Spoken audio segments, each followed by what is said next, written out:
Hello friends, welcome to the Traders Library, India first and biggest library on stock market. Stock market course for beginners के third lecture में आपका स्वागत है। तो पहले दो लेक्चर में हमने इन्वेस्टमेंट के बेसिक्स के बारे में समझा और आज के इस लेक्चर से हम स्टॉक मार्केट की तरफ बढ़ेंगे। तो हम स्टॉक मार्केट को एक बहुत ही बेहतरीन एग्जाम्पल की मदद से समझेंगे और एकदम शुरुआत से समझेंगे ताकि आपके सारे बेसिक डाउट्स क्लियर हो जाए। तो इस पूरे स्टॉक मार्केट को आज हम एक स्टोरी की मदद से समझने वाले हैं और इस स्टोरी के दो मेन कैरेक्टर्स हैं, विवेक और योगेश। मान लेते कि विवेक ने हाल ही में अपना MBA पूरा किया है और विवेक के दिमाग में एक बिजनेस आइडिया आ गई है।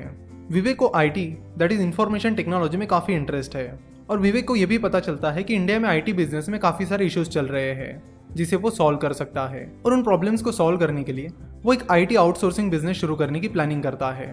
तभी विवेक को लगता है कि उसे एक बिजनेस पार्टनर की ज़रूरत है, इसलिए वो अपने दोस्त योगेश को अप्रोच कर लेता है।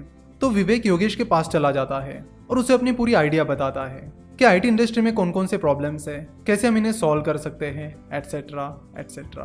अब ये जो योगेश है वो एक IT प्रोफेशनल है जिसे IT इंडस्ट्री का अच्छा खासा एक्सपीरियंस है, तो उसे विवेक की आइडिया अच्छी लगती है और फिर वो एक पूरा बिजनेस प्लान बनाते हैं कि कैसे वो इस कंपनी को शुरू करेंगे, कैसे वो कस्टमर्स को सर्व करेंगे, उनके क्या प्रोडक्ट्स रहेंगे, क्या सर्विसेज रहेंगे, एटसेट्रा। फिर जैसे उनका बिजनेस प्लान रेडी हो जाता है वो अपने बिजनेस पर काम करना शुरू कर देते हैं और कंपनी का रजिस्ट्रेशन करने के लिए निकल पड़ते हैं। कंपनी का रजिस्ट्रेशन करने के लिए वो एक CA को कांटेक्ट करते हैं और जनरल कंसल्टेंसी प्राइवेट लिमिटेड नाम से अपनी कंपनी फॉर्म कर लेते हैं। विवेक और योगेश अपनी company general consultancy private limited में 50-50% पार्टनरशिप रखते हैं, यानी कंपनी पर 50% हक विवेक का रहेगा और 50% हक योगेश का रहेगा, यानी दोनों के पास कंपनी की आधी आधी ओनरशिप रहेगी। कंपनी फॉर्म करने के बाद वो अपना प्रोडक्ट और सर्विस डेवलप करने पर काम शुरू कर देते हैं और साथ ही कस्टमर्स भी ढूंढने लगते हैं। योगेश को IT इंडस्ट्री में अच्छा खासा एक्सपीरियंस है, जिसकी वजह से योगेश के IT इंडस्ट्री में अच्छे खासे कॉन्टैक्ट्स थे, जिसके चलते जनरल कंसल्टेंसी को अपने शुरुआत के कुछ क्लाइंट्स मिल जाते हैं और उनका बिजनेस चलने लगता है। देखो, कोई भी बिजनेस हो, शुरुआत में डिफिकल्टीज तो जरूर आती है और इस बिजनेस में विवेक और योगेश को भी काफी सारी डिफिकल्टीज आती है, लेकिन वो उन डिफिकल्टीज पर मात करते हैं और आगे बढ़ते हैं। जब भी कोई नया बिजनेस शुरू होता है तो शुरुआत में कई बार वो ऐसे मुकाम पर आ जाता है जहां से वो कभी भी फेल हो सकता है। जनरल कंसल्टेंसी के साथ भी शुरुआत में कुछ ऐसा ही हुआ, लेकिन उन खराब हालातों में भी उन्होंने कभी हार नहीं मानी और मेहनत करके उन्होंने सरवाइव किया और अपने बिजनेस मॉडल को क्रैक किया।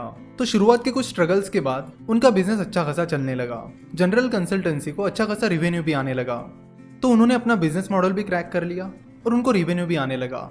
नाउ विवेक और योगेश को लगा कि यहाँ से उन्हें बिजनेस बढ़ाने की जरूरत है, जिसके लिए उन्हें पैसों की जरूरत पड़ेगी।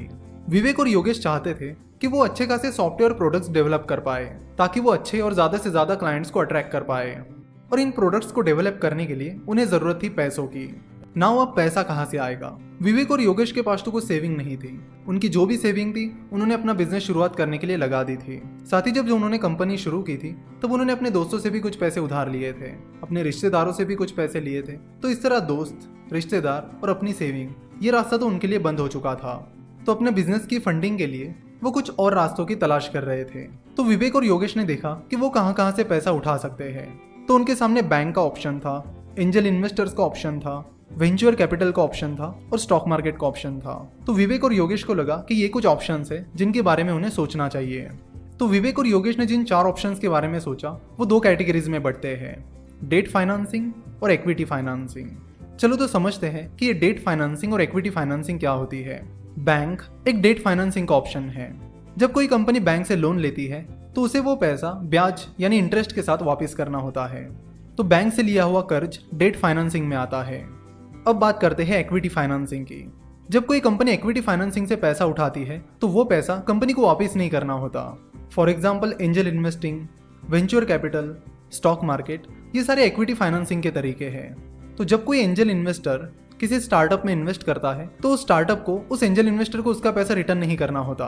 तो उस एंजल इन्वेस्टर ने इन्वेस्ट किए हुए पैसों के बदले में कंपनी को उन्हें कंपनी में ओनरशिप देनी होती है, यानी भागीदारी देनी होती है।